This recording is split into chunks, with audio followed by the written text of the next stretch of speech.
Good morning, folks. It's Wednesday, March 19th, 2025, and it's 4:30 in the morning. I'm about ready to leave the house and go pick up my mom so we can go over to the surgical center where I'm having my operation this morning to implant the Inspire device for sleep apnea.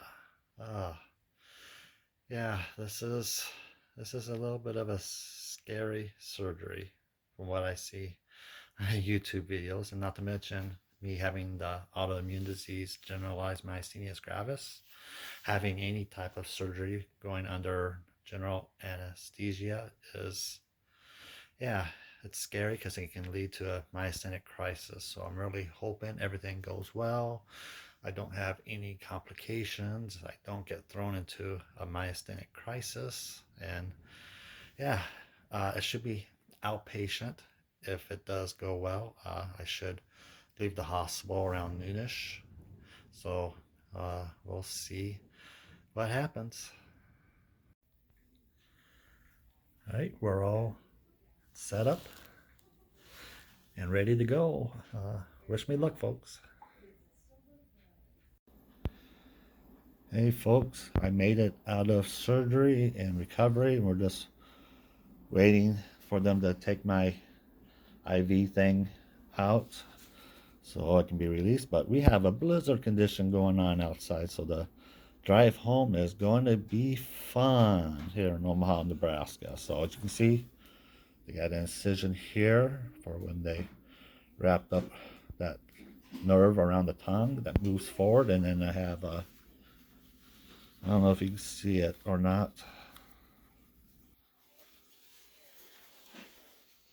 You got an incision there. That's where the Inspire device is implanted, and so you got a wire going from the shock pad all the way down to the device, and then another wire that goes down underneath the breastbone for the sensor. So yeah, so far so good. I have no pain at all on my chest, which is good. I have a little discomfort up in here, so, but you know, it's not bad. They got me on a mild pain medicine. So, but I didn't want to do too strong of a pain medicine because of my non-alcoholic fatty liver disease. That's liver cirrhosis. So we're going to try to tolerate the pain as best as possible, and then maybe take a little pain medicine just to kick the edge off of it. I have good motion in my tongue. I don't feel like I have any restrictions on the tongue. So Yeah. yes, pharmacy was here. So you tell me when you feel ready to go, and I'll do one last set of vital signs to take that IV out for you. Okay, sounds good.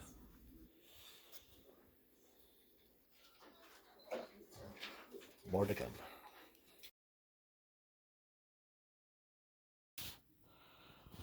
All right, folks, we made it through the blizzard conditions outside and made it back to my mom's place where I'll stay the night so she can keep an eye on me. But it's going really well. No pain at all in this chest incisions. That's where the device is at. No pain in the rib where they put the sensor wire at. And there's a little bit of pain, but not bad. I'd say about 2 on a scale of 10.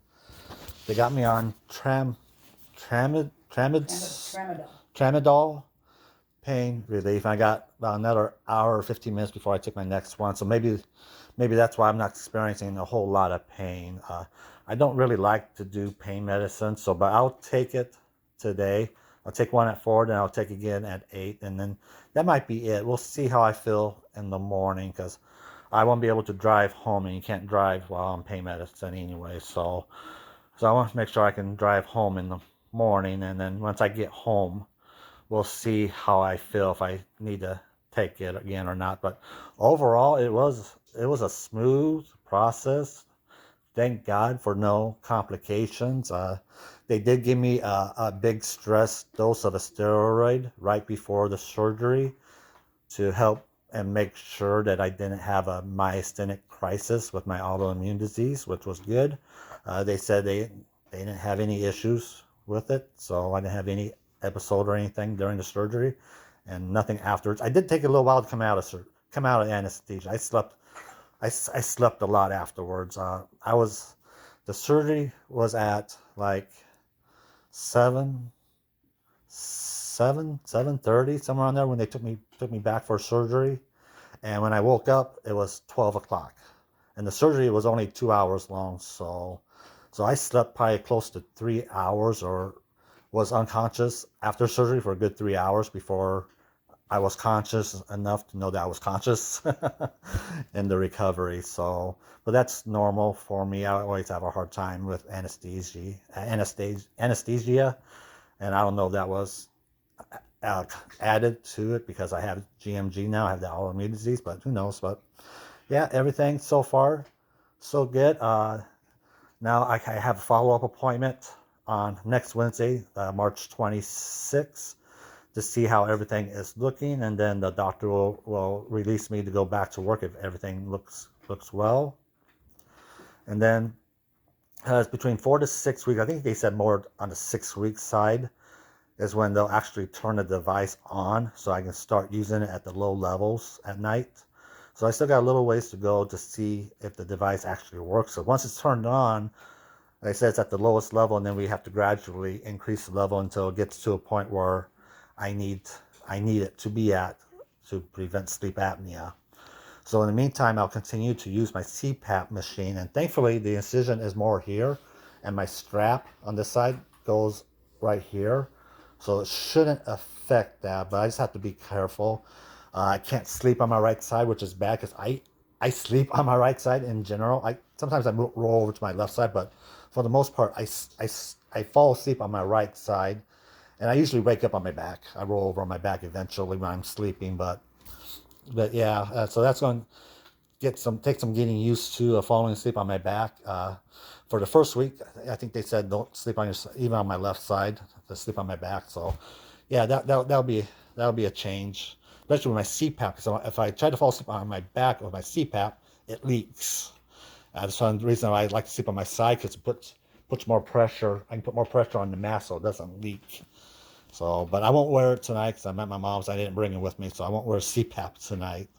So, but we'll see tomorrow night when I'm back at home how it goes. So, if the picture looks shaky or wobbly, it's because I'm in a recliner and I'm rocking, and I didn't realize I was rocking when I'm recording this video. So, my mouth, super dry. I think that's from the anesthesia. So, but yeah, I've been trying to drink some Gatorade to keep my mouth from being so dry. It was like super dry. It was hard to talk because my mouth was so dry. And one of the complications that could result is the tongue weakness and stuff from the surgery. I didn't experience that at all. My tongue, I have full use of my tongue, which is nice. So, but I can't open my mouth all the way. So I got some restriction there right now while it's healing. So I'll probably just eat soft food tonight. I got some yogurt that I'll eat, and then tomorrow I might try to eat more solid food. We'll see how far open I can do my mouth tomorrow. But as of right now, I can't open it all the way. But we'll see what it's like tomorrow. But the main thing is I don't have any tongue issues, so I'm able to drink just fine. I can swallow. They had me eat some applesauce in recovery, and I was able to eat it just fine. I was able to open up my mouth enough to get the spoon in there. So that was good. So no issues with the tongue due to the surgery. So that's going to wrap it up for now. I'll give you some more updates in a few days to see how my recovery is going. So stay tuned. If you like this video, go ahead and hit the like button. And if you would, if you like to share the video, feel free to go ahead and share it, and subscribe to my channel if you want to see upcoming videos of my recovery process for this, or my health issue in general, where every week I post a video for my Mounjaro update, and then my other medical issues like my autoimmune disease for generalized myasthenia gravis, my liver cirrhosis due to non-alcoholic fatty liver disease, which also gives me an enlarged spleen and a small varices in my esophagus, And of course, I'm type 2 diabetic. So, yeah. So, if you're interested in following my medical journey, go ahead and hit that subscribe button. All right. Take care, everyone. Be safe if you're in an area that has snow weather today. And remember, I love you all. All right. Bye bye.